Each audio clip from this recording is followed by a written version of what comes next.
আমন্ত্রণ জানাচ্ছি সংবাদ পর্যালোচনা ভিত্তিক আরটিভির নিয়মিত আয়োজন লিটল টাটা আজ পত্রিকায়। সঙ্গে আছি মামুনুর রহমান খান। আপনারা জানেন এই অনুষ্ঠানের মাধ্যমে আমরা দেশের উল্লেখযোগ্য জাতীয় দৈনিকগুলোর অন্যতম শিরোনাম আপনাদেরকে জানানোর চেষ্টা করি খবরের ভেতরের খবর এবং তা নিয়ে বিশ্লেষণ তুলে ধরতে। সংবাদ বিশ্লেষণে আজ আমাদের সঙ্গে যোগ দিচ্ছেন সিনিয়র সাংবাদিক কাশেম হুমায়ুন। আপনাকে স্বাগত জানাচ্ছি, শুভ সকাল। আমি শুরুতেই দেখিনি আজকে জাতীয় দৈনিকের অন্যতম শিরোনাম যে খবরগুলো হয়েছে। আমার হাতে প্রথমেই দৈনিক যুগান্তর শিরোনাম করেছে, নেওয়া যাবে টিউশন ফি, 7 খাতে ফি না নিতে নির্দেশ স্কুল কলেজকে। আর্থিক সংকটে পড়া অভিভাবকের ক্ষেত্রে বিশেষ বিবেচনা, অন্য খাতে আদায় করা অর্থ ফেরত বা সমন্বয় করতে হবে। চালাকি করে অনেক প্রতিষ্ঠান আদায় করা অর্থে উল্লেখ করেনি খাত। আলোচনা করব নিশ্চয় বিষয়টি নিয়ে। এছাড়া শৃঙ্খলা নিশ্চিতে কঠোর অবস্থানে সরকার, বেসরকারি স্বাস্থ্য কেন্দ্রে ইচ্ছে মতো ফি নয়। এখানে বলা হচ্ছে যে 3 স্তরে নির্ধারিত হবে সেবা ও পরীক্ষার ফি। অফিস সময়ে সরকারি চিকিৎসকরা বেসরকারি কাজ করতে পারবেন না, এটাই তো স্বাভাবিক, এটা আবার বলে দিতে হচ্ছে। লাইসেন্সের ফটোকপি ও বিভিন্ন পরীক্ষার ফি প্রদর্শন বাধ্যতামূলক। 5 টিমের মাধ্যমে নিয়মিত চলবে অভিযান। নিশ্চয় শুনবো আপনার কাছ থেকে। এছাড়া দেখছি কালিয়াকৈরে স্কুল ছাত্রীকে গলা কেটে হত্যার পর গুমের চেষ্টা, লাশ সেপটিক ট্যাঙ্কের ঢাকনার সঙ্গে বেঁধে খালের পানিতে ডুবিয়ে দেয়। মর্মান্তিক খবর। সমকাল শিরোনাম করেছে, সিলেটে বিদ্যুৎ বিপর্যয়ে 31 ঘন্টার দুর্ভোগ, নেপথ্যে অনিয়ম দুর্নীতি। যারা গণমাধ্যম সুরক্ষায় নীতিমালা দাবি, বিজ্ঞাপন বাণিজ্যে ফেসবুক, গুগল, ইউটিউবের থাবা। যারা মাইন্ড এইডের চিকিৎসা ছিল দালাল নির্ভর, ডক্টর মামুনকে গ্রেপ্তারের প্রতিবাদে মানসিক স্বাস্থ্য ইনস্টিটিউটে বিক্ষোভ ও পরিচালক অবরুদ্ধ, এএসপি আনিসুল হত্যা। এছাড়া পেছনের পাতায় দেখছি, সুস্থ হয়ে ওঠা পুলিশরা থাকবেন ফ্রন্টলাইনে, করোনার দ্বিতীয় ঢেউ মোকাবেলায় ডিএমপির প্রস্তুতি। ইত্তেফাক শিরোনাম করছে, টাকা পাচারকারীদের মধ্যে সরকারি কর্মচারী বেশি। একটু অন্যরকম খবর। মির্দা প্রেস অনুষ্ঠানে পররাষ্ট্রমন্ত্রী, নিশ্চয় শুনবো এখানে। এছাড়া তালিকাতে রাজনীতিবিদ, ব্যবসায়ী তারাও আছেন। তবে সরকারি কর্মচারীরা এত সুযোগ সুবিধার পরও যে টাকা পাচার করছে, এই বিষয়টি নতুন করে উঠে এসেছে। আচ্ছা, বিদ্যুৎ সংকটে সিলেটে দুঃসহ নগর জীবন, 31 ঘন্টা পর কিছু এলাকায় বিদ্যুৎ সরবরাহ শুরু। করোনা রোগীর স্বজনদের সঙ্গে অমানবিক আচরণ, প্রতিবেশী সহ আত্মীয় স্বজন এক ঘরে করে রেখেছে তাদের। এটি সামাজিক ব্যাধি, দরকার সচেতনতা, মতামত বিশেষজ্ঞদের। প্রথম আলো শিরোনাম করেছে, বারবার মৃত্যু তবু অবহেলা, রেল ক্রসিংয়ের দুর্ঘটনা। অনুমোদনহীন রেল ক্রসিং নিয়ে 2013 সাল থেকে চিঠি চালাচালি করছে রেলওয়ে, মাঠ পর্যায়ে তেমন কোনো কাজ হয়নি। জিকে শামীমকে ভিআইপি সেবা হাসপাতালে, কারাগারে পাঠাতে 12 বার চিঠি। টেন্ডারবাজি ক্যাসিনো কাণ্ডে গ্রেপ্তার তিনি। আচ্ছা, করোনা ভাইরাসের সংক্রমণ পরপর 3 দিন 2000-এর বেশি রোগী শনাক্ত। কালের কণ্ঠ শিরোনাম করেছে, মন্ত্রণালয়ে গাড়ির তেল দুর্নীতি, 25,000 টাকার লোভেও বেসামাল অনেক কর্মকর্তা। চিঠি দিয়েই দায়িত্ব সারছে জনপ্রশাসন। 4 দফা চিঠিতেও কাজ হয়নি, প্রমাণিত দুর্নীতিবাজদের শাস্তির দাবি। এত সুযোগ সুবিধার পরও এই লোভ। শুনবো নিশ্চয়ই আপনার কাছে। সংসদে প্রধানমন্ত্রী, শীতে করোনা ঠেকাতে ব্যাপক প্রস্তুতি নিয়েছি। আচ্ছা, ফুটপাতে রাজনৈতিক জঞ্জাল, কার্যালয়ের নামে বানানো স্থাপনা ভাড়া দেওয়া হয় রিক্সা গ্যারেজকে। ক্যারাম খেলার নামে জুয়ার বোর্ড, নিম্ন আয়ের লোকজন ভাড়ায় রাতে ঘুমায়, আলো জ্বলে অবৈধ বিদ্যুৎ সংযোগে।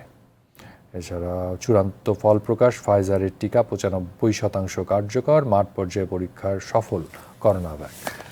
আশার খবর, তবে দাম এবং সংরক্ষণ পদ্ধতি নিয়ে প্রশ্ন রয়েছে। দেশ রূপান্তর, চিকিৎসা ও পরীক্ষায় ইচ্ছে মতো ফি নয়। সরকারি চিকিৎসকরা বেসরকারি হাসপাতালে খণ্ডকালীন চাকরিও করতে পারবেন না। সরকারি হাসপাতালে চিকিৎসকদের অফিস টাইমের বাইরে প্র্যাকটিস না করতে পারবেন না। অবৈধ বেসরকারি ক্লিনিক হাসপাতালের বিরুদ্ধে ব্যবস্থা নিতে স্বাস্থ্য অধিদপ্তরের চিঠি।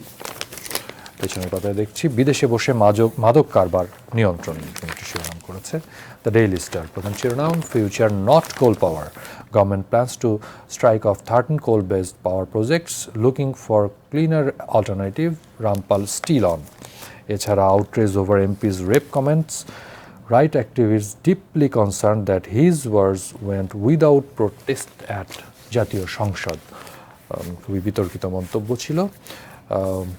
বিভিন্ন রকমের শিরোনাম দেখছিলাম কাশেম ভাই, তবে তার মধ্যে ইত্তেফাকের যে শিরোনামটি একটি নতুন ধরনের তথ্য, অর্থাৎ পররাষ্ট্রমন্ত্রী গতকাল কানাডা এবং মালয়েশিয়ার অর্থ পাচারের বেশ কিছু তথ্য পর্যবেক্ষণ করে পর্যালোচনা করে তিনি যেটি জানিয়েছেন যে পাচারকারীদের মধ্যে শীর্ষে রয়েছে সরকারি কর্মকর্তা কর্মচারীরা, অর্থাৎ যাদের আমরা জানি সাম্প্রতিক সময়ে সুযোগ সুবিধা বেতন ভাতা অনেক বাড়ানো হয়েছে, তারপরেও তাদের এই পাচার প্রবণতা, এবং পাচার নিশ্চয় বৈধ টাকা হলে কেউ পাচার বা লুকানোর চেষ্টা করতো না, নিশ্চয়ই সেটি বৈধ পথে আসেনি বলেই এরকমটি হয়েছে। আপনি কি মনে করেন?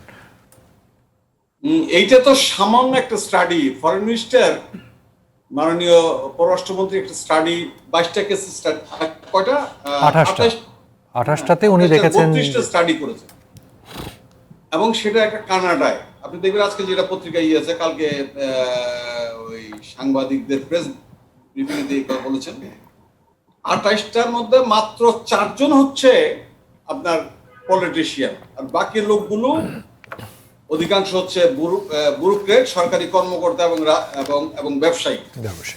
এখন এই ফিগারটা কিন্তু একটা দেশের মানে অল্প একটা এলাকার, এটা সারা বিশ্বের কিন্তু মাইগ্রেশনটা কিন্তু সারা বিশ্বে হচ্ছে।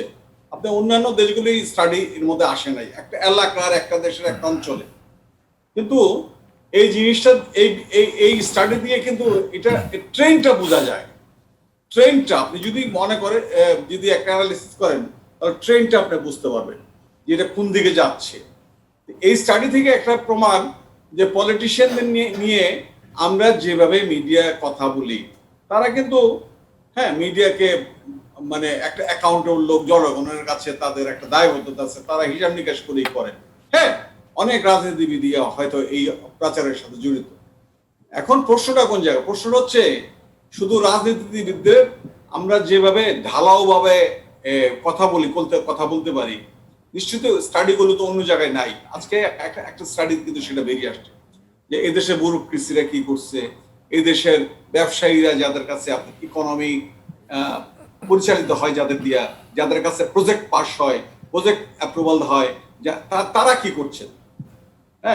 আপনি পলিটিশিয়ানরা যদি কথা বলেন, তাহলে সেই পলিটিশিয়ানরা কিন্তু আপনি যখন পারচেজ কমিটিতে যায় একটা তখন কিন্তু অ্যাপ্রুভাল আছে।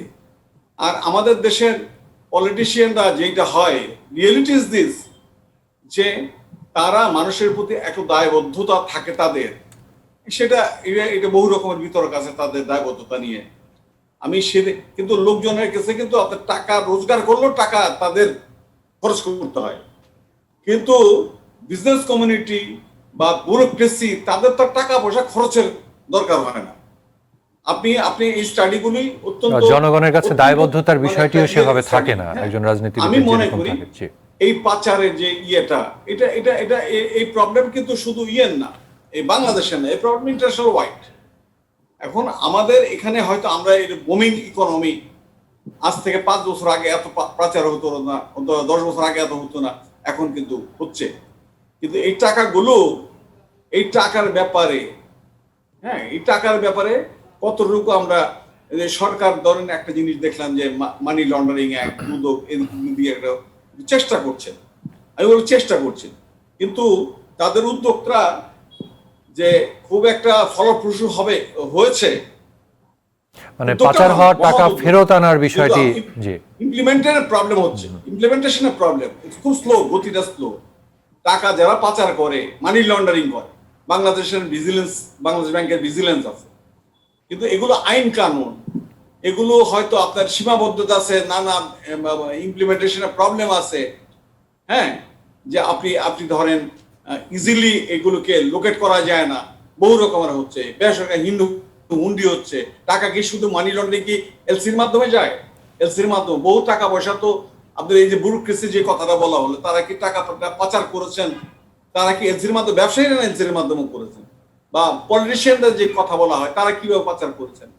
সেই পাচারগুলো তো রাস্তাগুলো হুন্ডি আপনি যদি যতক্ষণ পর্যন্ত বন্ধ না করতে পারবেন, ততক্ষণ পর্যন্ত একটা আশাপ্রদ জায়গায় আপনি যাওয়া যাবে না। জি, আরেকটি বিষয় যে বিষয়টি এখন বের হয়ে আসছে যে সরকারি কর্মকর্তা কর্মচারীরা এই যে বিপুল পরিমাণে টাকা পাচার করছে। তা আমরা তো সম্প্রতি যেটা দেখেছি যে সরকারি চাকরিদের বেতন থেকে শুরু করে সুযোগ সুবিধা যে হারে বাড়ানো হয়েছে, অন্য কোনো খাতেই তো সেই রকমটি হয়নি। তারপরেও যে এই প্রবণতা, কালের কণ্ঠে একটি শিরোনাম দেখছি যে 25,000 টাকার লোভেও বেসামাল অনেক কর্মকর্তা। এখানে বলা হচ্ছে যে সরকারি গাড়ি ব্যবহার করছে, আবার বেসরকারি গাড়ির জন্য যেই বরাদ্দ সেই টাকাটি উপসচিব থেকে সচিব পর্যায়ের কর্মকর্তারা পর্যন্ত এই 25,000 টাকার লোভও সামলাতে পারছেন না। প্রশ্নটি হচ্ছে যে তাদের হাতে যখন 1,000 কোটি টাকার প্রকল্প আসে পাশ হওয়ার জন্য, সেখানে তারা আসলে কি করে? এই প্রশ্নটি কি ওঠাটা স্বাভাবিক না?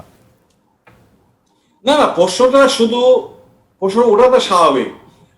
আমি মাননীয় প্রধানমন্ত্রী শেখ হাসিনাকে ধন্যবাদ জানাবো এই জন্যে যে তিনি সরকারি কর্মকর্তাদের জীবন ধারণ, হ্যাঁ, মানে একটা আয়ের সাথে সঙ্গতিপূর্ণ করার জন্য আপনি বেতন কিন্তু অলমোস্ট বাংলাদেশে 109% উনি বাড়িয়েছেন, যার ফলে এর মানে সক্ষমতা উনি মানে বাংলাদেশে যে আছে এটা প্রমাণ করার চেষ্টা করেছেন, যে তারপরে করাপশনটা যাতে না হয় এটা একটা মিনিমাইজ করার চেষ্টা করছেন। এখন তারপরে আপনার লোয়ার লেভেল ডিএস লেভেল পর্যন্ত আপনার ডেপুটি সেক্রেটারি লেভেল পর্যন্ত গাড়ি বেনিফিট দিয়েছেন, এবং তাদের মাসিক মানে আপনার যারা গাড়ি পাবেন তাদের একটা মেনটেন্যান্স দিয়েছে। তারপর আপনি আদার সেক্টরগুলিতে যান, ব্যাংকিং সেক্টর বা অন্যান্য সেক্টর, সরকারের সব জায়গায় আধা স্বায়ত্তশাসন সংস্থাগুলোকে এই ফেসিলিটিগুলো দিয়েছেন। তারপরে আপনি তাদের বাড়ি করার জন্য লোনও দিচ্ছেন। এখন প্রশ্নটা কোন জায়গা? প্রশ্ন হচ্ছে এত কিছু করার পরেও এগুলো হচ্ছে কেন? আপনি একটা সরকারি কর্মচারী তারা জীবন ধারণের জন্য এখন কিন্তু সৎভাবে পর্যাপ্ত পয়সা পান। আগে একটা সমস্যা ছিল যে আয়ের সাথে ব্যয়ের কোনো সঙ্গতি ছিল না। আমি জানি না এটা কি কারণে হচ্ছে, এগুলো তো পার্সোনাল লেভেলের বিষয়। এখন এগুলোকে আপনি বন্ধ করবেন কেমনে? বন্ধ করার রাস্তা একটাই আছে। আপনি এই যে ধরেন আপনি কি বলে আপনার জনপ্রশাসন মন্ত্রণালয় 4টা সার্কুলার দিয়েছে সেই সার্কুলার গাড়ির ব্যাপারে। সার্কুলারগুলোর ইমপ্লিমেন্টেশন হলো কে দেখবে? এটা দেখবে হলো কনসার্ন বডি চিফ, তাদের ডিপার্টমেন্ট। সেই ডিপার্টমেন্টগুলোকে যে আপনি নজরদারির মধ্যে না আনা যায়, এটা এস্টাবলিশমেন্ট মিনিস্ট্রি বহু রকমের নির্দেশনা দেয়। নির্দেশনাগুলো বাস্তবায়নের দায়িত্ব হচ্ছে concern ministry, concern department, concern প্রতিষ্ঠানের, সরকারি প্রতিষ্ঠানের, সরকারি প্রতিষ্ঠানের, তাদের এগুলো দায়িত্ব হচ্ছে এগুলো ইমপ্লিমেন্ট করা। তারাই যদি না করে তাহলে এগুলি সরকারের পক্ষে মনিটর করা, সরকারের পক্ষে 100% মনিটর করা কঠিন হবে না। এখানে ভিজিলেন্সটা কি? আপনি ধরেন এখানে আছে দুদক একটা করাপশনের মামলাগুলো হয়। দুদকের সক্ষমতা দিন দিন বাড়ছে, এখন অনেক বাড়ছে। দুদক কিছু কিছু ভালো কাজও করছে, অনেকগুলো কাজ করেছে। এখন দুদক কত পার্সেন্ট এগুলো কেসগুলো আইডেন্টিফাই করতে পারে, কত পার্সেন্ট পেছনে দৌড়াতে পারে যে আমরা ইনভেস্টিগেশন, সেই ম্যান পাওয়ার, সেই লজিস্টিক সাপোর্ট, এগুলো তো ঘাটতি আছে, অনেক ঘাটতি আছে। কিন্তু আমি দুদকের মামলা হবে, দুদক ইনভেস্টিগেশন করবে, এটা কেন হয়? এটা হচ্ছে এটা চেকের ব্যালেন্সের জন্য, যে করাপশনটা মিনিমাইজ করার জন্য। এবারে বাজেটে দেখেন না, এবারে বাজেটে যে কথাটা খুব রিলেভেন্ট, যে কথাটা একটু আগে আপনি ওই বিদেশে পাচার সংক্রান্ত বলেছেন যে ব্ল্যাক মানি চলে যায়। এইবারের বাজেটে, এই বছরে এই করোনাকালীন যে বাজেট হলো, যে এই বাজেটে আপনি দেখবেন যে ব্ল্যাক মানি হোয়াইট করার ব্যাপারে এইটা তো সব বাজেটেই ছিল, কিন্তু এখানে একটা প্রভিশন ছিল যে অন্য কোনো এজেন্সি আপনাকে কিন্তু ইনকাম ট্যাক্সে আপনাকে এই টাকাগুলো আপনি ট্যাক্স দিলে আপনি এটা কিছু বলবেন না। এটা ইনকাম ট্যাক্সের আইনে আপনি সিদ্ধ হয়ে গেল যে ব্ল্যাক মানি সিদ্ধ করা যায়। কিন্তু অন্য এজেন্সিগুলো তারা কিন্তু রাইট দুদক, সিআইডি বা ডিপার্টমেন্ট, সরকারি ডিপার্টমেন্ট, তারা জিজ্ঞেস করতে পারে যে এই টাকাতে উৎস কোথায়। তখনই কিন্তু একটা চেক এন্ড ব্যালেন্স ছিল, উৎস কোথায়। এবারে কিন্তু বাজেটে অন্য কোনো এজেন্সি আপনার কোনো এই টাকার ব্যাপারে কোনো প্রশ্ন করতে পারবে। এইবার বাজেটে এইবার প্রবেশ করা হচ্ছে, মানে একটা এক ধরনের ব্ল্যাঙ্ক চেক দিয়ে দেওয়ার একটা সুযোগ দেওয়া হচ্ছে। প্রশ্ন হচ্ছে কি কারণে দেওয়া হচ্ছে? যাতে পাচারটা বন্ধ হয়। এখন এই দেশের মধ্যে টাকাগুলো থাকে এবং বিনিয়োগ হয়, ইনভেস্টমেন্ট হয়, সরকার রেভিনিউ আসে। এখন এইটারও আপনি ধরেন একটা বেনিফিট গুলো নিচ্ছে না কেউ। এই যে এত বড় বাজেটে এইবারের এত সমালোচনার পরেও সরকার এই সুযোগগুলো দিল। তারপরে এইটাও কিন্তু আপনি দেখবেন হয়তো বছর শেষে কি হয়, মানে এইটা তো এখন কিছুটা গভর্নমেন্ট কয় পয়সা রাজস্ব পায় এনভেরিয়েবল সে এই অর্থ বছর শেষে, যে কত টাকা তারা এই ব্ল্যাক মানি থেকে হোয়াইট করেছে লোকজন, সেই তথ্যটি পাওয়া যাবে। জি, নিশ্চয় আপনার কাছ এটা থেকে হোয়াইট করতে হবে, দেখতে হবে। আপনার কাছ থেকে আরো শুনবো। গতকালকে আমরা দেখলাম যে স্বাস্থ্য মন্ত্রণালয় বেশ কিছু নির্দেশনা দিল। সরকারি যারা চিকিৎসক আছেন তারা বেসরকারি কি বলবো ক্লিনিক বা ইসে কাজ করতে পারবেন না, তারা অফিস টাইমে যেতে পারবেন না। এটা তো চাকরির শর্তের মধ্যেই থাকে, সেটাও আবার কিন্তু এখন আদেশ দিয়ে স্মরণ করিয়ে দিতে হচ্ছে। নিশ্চয় আপনার কাছ থেকে শুনবো, আপনার কাছ থেকে শুনবো। আমাকে একটি বিরতিতে যেতে হচ্ছে। আমি বিরতি থেকে ফিরে আপনার কাছে এই বিষয়ে শুনবো। দর্শক, আমরা ফিরবো খুব অল্প সময় পরে, আশা করি সঙ্গেই থাকবেন।